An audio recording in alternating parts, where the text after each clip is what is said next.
up on Bulldog News Now, graduation is right around the corner for many SC State seniors. How are they preparing for their next chapter? We find out. And we're getting the details on SC State's new campus library.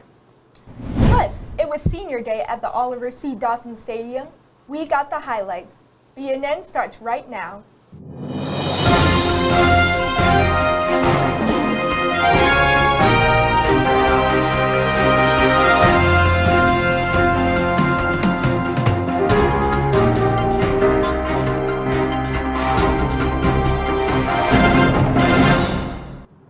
Hi, I'm Dallas Barnes.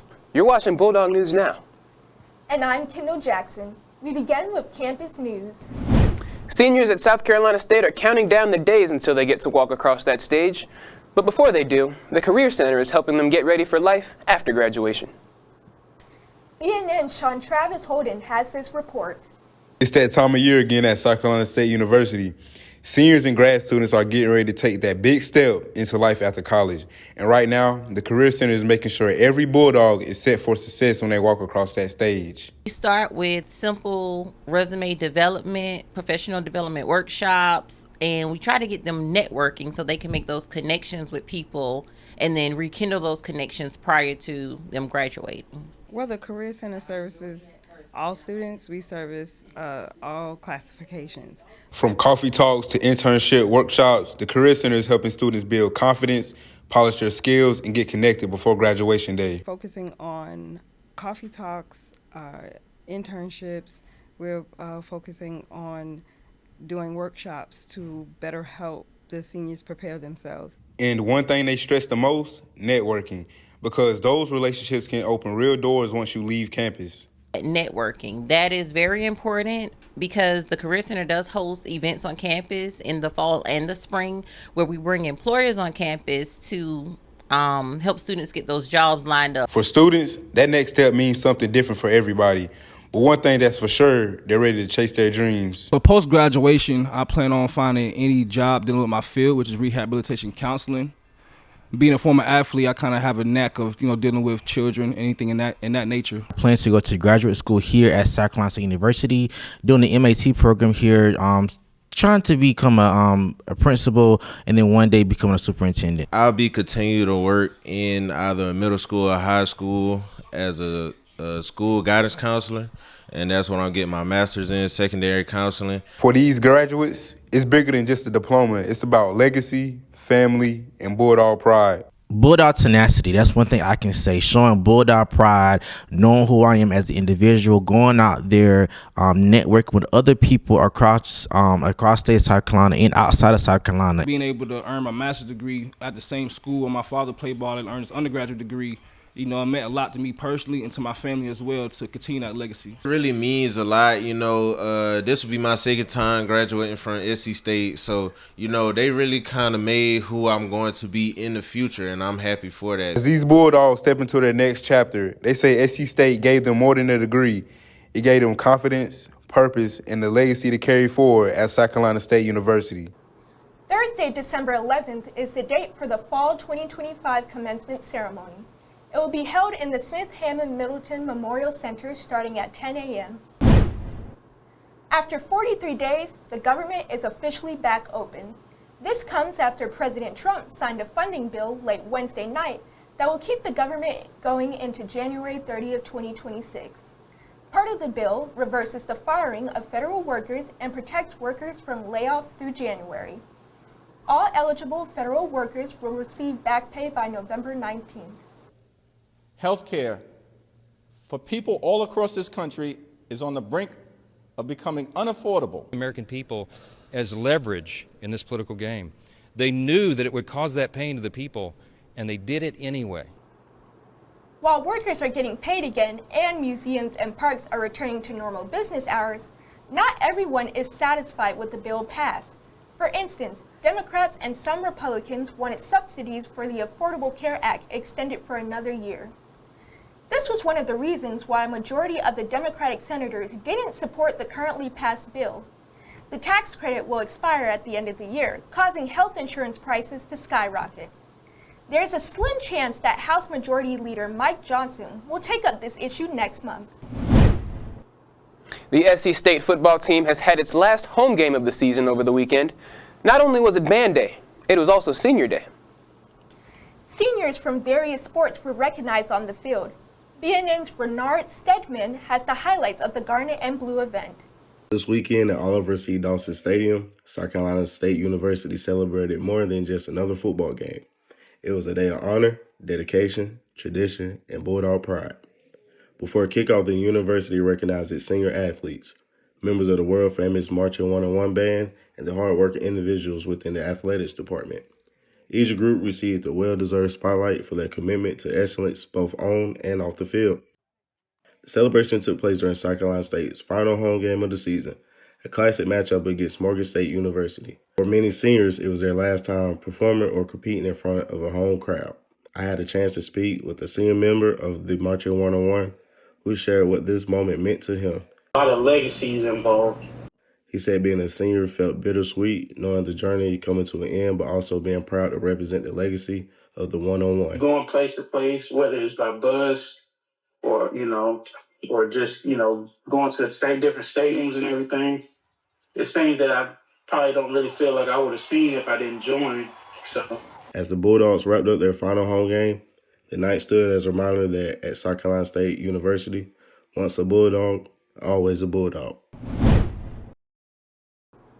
Now let me put in my 2 cents. The U.S. Mint has pressed out its last 1-cent coins this week. After more than 230 years, no more pennies will go into circulation. President Trump ordered the stop in production. It's reported that due to inflation, a penny takes 4 cents to make. Now some stores are changing prices due to an expected shortage of the coin. Prices could be rounded up or down, depending on the store. The Bulldog community is anticipating many new construction projects. One of those projects is a new campus library, which will be built on the former site of old residence halls. The Miller F. Whitaker Library will be replaced with a new library located near Davis Hall. During my time in the library, I spoke with the head librarian, Ms. Ruth Hodges, on her opinion. Hi, my name is Kendall Jackson, and who am I with? Dr. Ruth Hodges. Hi. So I just have a couple of questions for you, if that's okay, and I'm just going to ask you your opinion on some things about the library and how you feel about it. Okay, so my first question for you is, what do you think replacing the old Miller Whitaker F. Library will achieve?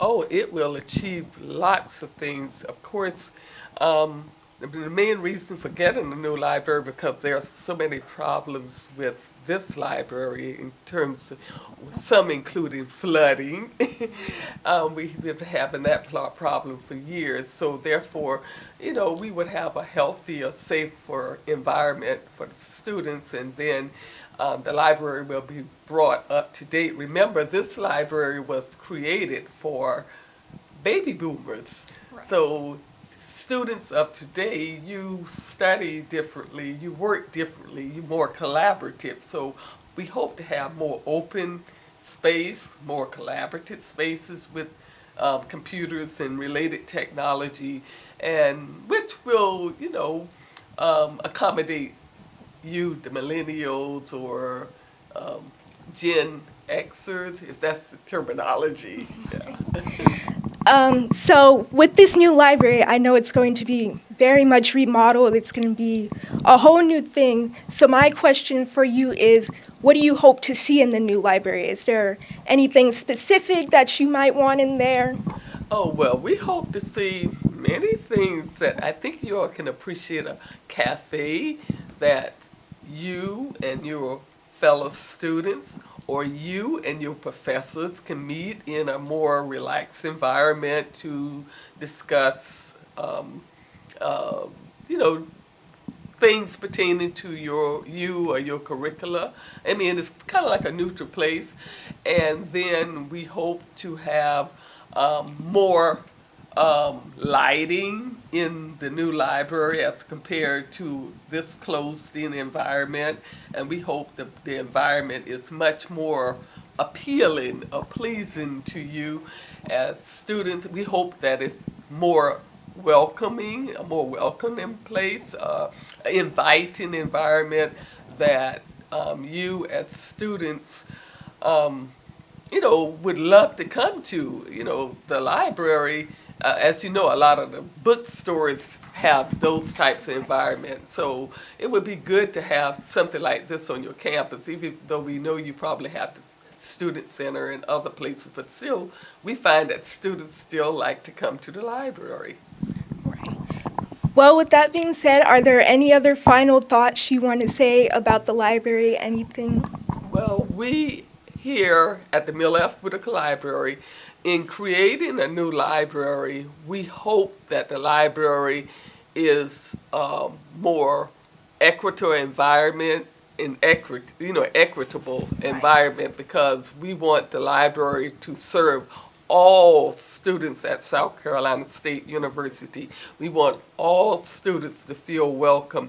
We don't want to show any preference to no one particular group or anything like that, because we always feel that the library is a place, we want the library to be a place that you can come and feel, as the saying goes, welcome, because some students say that some environments they may go into, they feel that it's more territorial, but we don't want that to be the feeling when you come into the library. All right, well, that concludes all my questions. Thank you for allowing me to interview you today. You're quite welcome.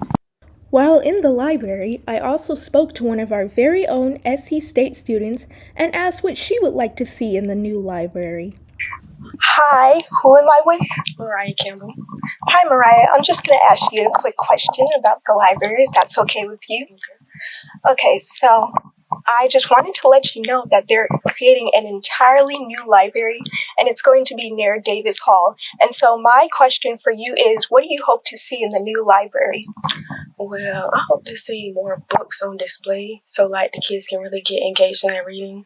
I also hope to see more than one printer, because we have 2 printers, but we only have one, and some kids come to the library awfully a lot, and you have to wait for a person.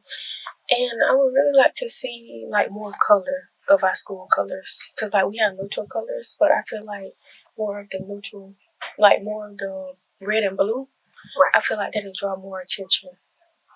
Yeah, and I feel like the lighting could be a little bit better because some lights are out in this one. Okay. Well, that's all I have for you. Thank you. Overall, the library is a shared space that all faculty and students enjoy and can't wait to see evolve into something more. Tuesday marked Veterans Day, the day where we all take a moment to recognize former and current members of the United States Armed Forces.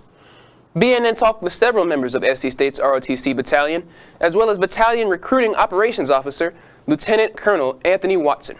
Here's the story. On this day, across the country, millions gather at cemeteries, monuments, and commemoration ceremonies to recognize the men and women who have worn the uniform of the United States Armed Forces. To those who have served in past wars, those currently retired, and those on active duty, we honor your bravery and sacrifice. Here at SC State, we wanted to know how our colleagues have been impacted by the service of armed forces. Here at SC State Soldier Hall, ROTC cadets are rigorously prepared for future careers in the world's largest military force. I had the opportunity of speaking with several SCSU battalion members and staff, including Recruiting Operations Officer Lieutenant Colonel Watson, about what it means to serve, the importance of keeping tradition alive, as well as his lifelong passion for service. Well, being that I am a military brat, my father served in the military for 26 years, and so I knew what the military life was about. Decided to go to school versus going and listening initially, and just going to try the program out. Just going to say, hey, let me see what the military is about, and then 4 years turned into 28 years. So, I love what I was doing. I love to be able to serve the country. The soldiers, both male and female, served right beside them. Lieutenant Colonel Watson says great duty comes with great sacrifice, and soldiers might not always immediately see the fruits of their labor. You're going to sacrifice a lot of things, okay? Family time, personal time, just a lot of things that you didn't think you were going to sacrifice in order to serve not only the country, but your fellow man, fellow woman. Just continue to serve, keeps the traditions alive, okay, look back, reflect on the history, because when you reflect on the history, it kind of gives you an explanation of what's going on now. At SC State's Hall of Honor, I spoke with specialist Tajay Vaughn about what it means to wear the uniform as a black man, despite today's political climate. My name is Tajay Vaughn. I am the Cadet Command Sergeant Major in ROTC.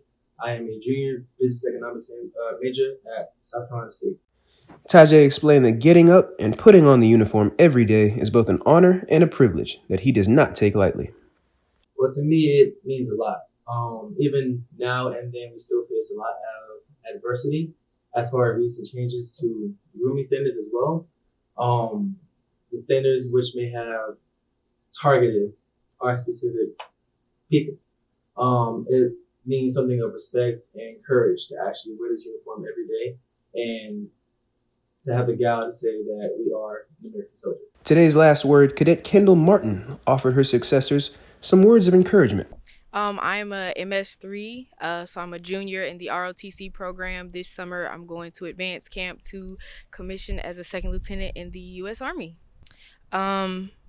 Never be afraid to sit at a table just because you're the only one that looks like you at that table. And that's all I have for you this week, Bulldogs. Remember to tell a veteran thank you. This week, Old Man Winter gave the whole Palmetto State a brief visit. Temperatures were in the low 20s for a couple of days. Why the unusual freezing temperatures this soon? BNN's Carzell Burnell has this cold report. As winter approaches closer and closer and Christmas time gets nearer and nearer, the weather outside has changed drastically to the point where it's being questioned by Southern civilians like myself on why it's been getting so cold recently. Join me, Carzell Burnell, as I go into this story about why the temperatures have dropped here in the South. We hear it so much that it feels like a buzzword, but it is far from it. Climate change is a real and serious issue.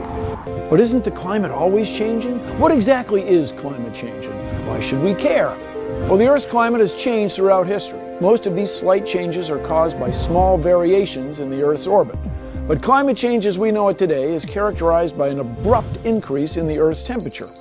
And what this means is, although our Earth's climate has always changed due to the axis and the tilt that we have on it, now global warming has something to say and add to the fact of the temperatures dropping and rising. See, heat might feel like this abstract thing, but it's just waves of infrared radiation. So when heat escapes our planet, infrared waves are radiating from the ground and into space. When the temperature drops, there's less heat coming from the surface, so the waves carrying that heat away lose energy and stretch out. And those longer waves are more easily absorbed by water vapor in the air. This means that when in summer the heat leaves in the atmosphere, it leaves holes for cold air to stick around for when the winter comes to make it even colder on the atmosphere and climate surrounding. And with these temperatures rapidly dropping, freezing everyone in the low country, heaters like this one I'm now by have been running rapidly all day long. Just in time for the holiday season, SC State's concert choir is preparing for their annual holiday concert. It's happening Wednesday, November 19th at 7:30 p.m. in the Barbara Avon Recital Hall in the Fine Arts Building. Student tickets are $10 and adults are $20. All proceeds raised will go towards funding the concert choir's travels to perform in New York City's Carnegie Hall next year in June. I'm Samuel Mitchell, and this is your Underground Report.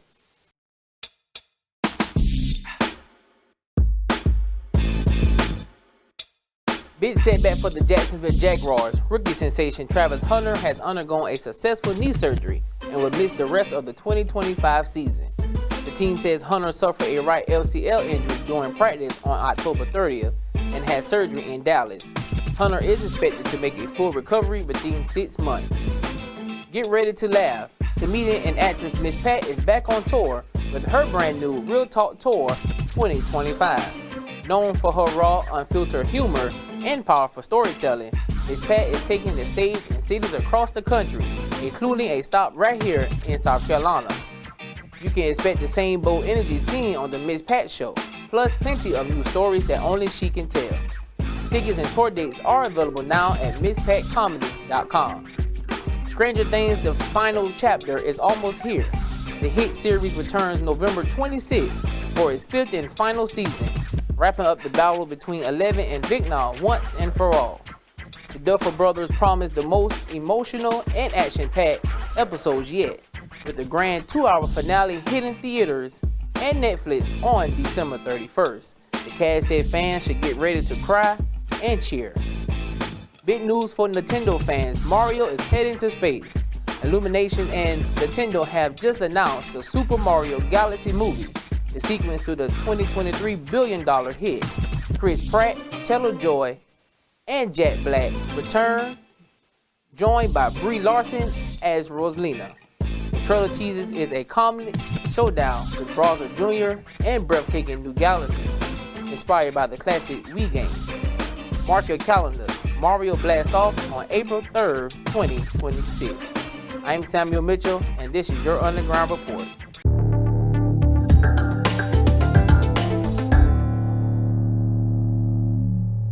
Hello Bulldogs, my name is Alicia Simmons and I'm back with your Orangeburg Weekly Forecast. After having cold weather in the beginning of the week, expect warmer weather on Friday with a high of 69 and a low of 41. Saturday, a high of 76 and a low of 55. In and out the weekend with Sunday, a high of 78 and a low of 47. Moving on to Monday, high of 70, low is 45. Tuesday, partly cloudy with a high of 74 and a low of 53. Wednesday, a high of 77 with a low of 52. And lastly, Thursday, a high of 68 and a low of 46. That's all I have for today. See you next week. Go Bulldogs.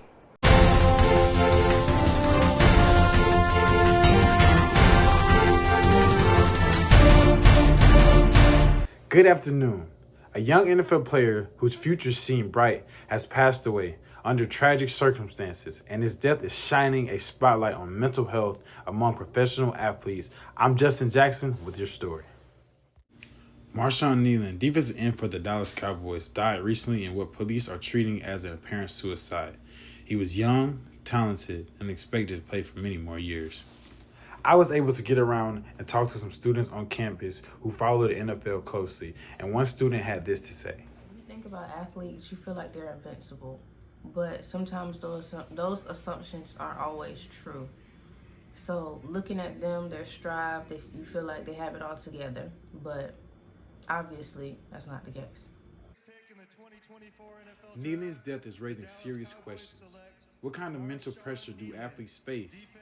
How prepared are teams, leagues, and players themselves to handle what happens? I personally had an opportunity today to sit down with one of our very own football players here at SCSU and ask him what mental problems and challenges does he face as a student athlete or just as an athlete in today's society. He said, people never really know what student athletes go through, from the practices, through the meetings, through just even lifting weights. And then even on top of that, you have emotional stuff that goes on outside of sports with classes. Everything can be stressful and overwhelming at times. So, from the college fields to the NFL, the message is still the same. Athletes are just humans, and their mental health matters. As fans, we celebrate their big plays, but we rarely see the struggles behind the jersey. Marshawn Kneeland's death is a tough reminder that checking in, opening up, and supporting mental health issues can truly save lives. Here's what's trending. Apple is out with a new carrying case for the iPhone, introducing the iPhone Pocket. The 3D knitted case is made from a single piece of ribbed material that can fit any iPhone. It's available with a short strap or a long strap, so users can carry it on the wrist or across the body. They're available now in various colors too, but here's the kicker. They range in price from $150 to $230. So Kendall, you have any plans on getting this new case? Oh, I don't know. I've been working with my old phone for so long now. I don't know, but I might change my mind in the future. Very well, could be. Me personally, it's a bit out of my budget right now, but Christmas is coming. Maybe Santa will bring me one. Hey, you never know. Well, that's all we have for you this week, Bulldogs. I'm Dallas Barnes. And I'm Kendall Jackson. We'll see you next week.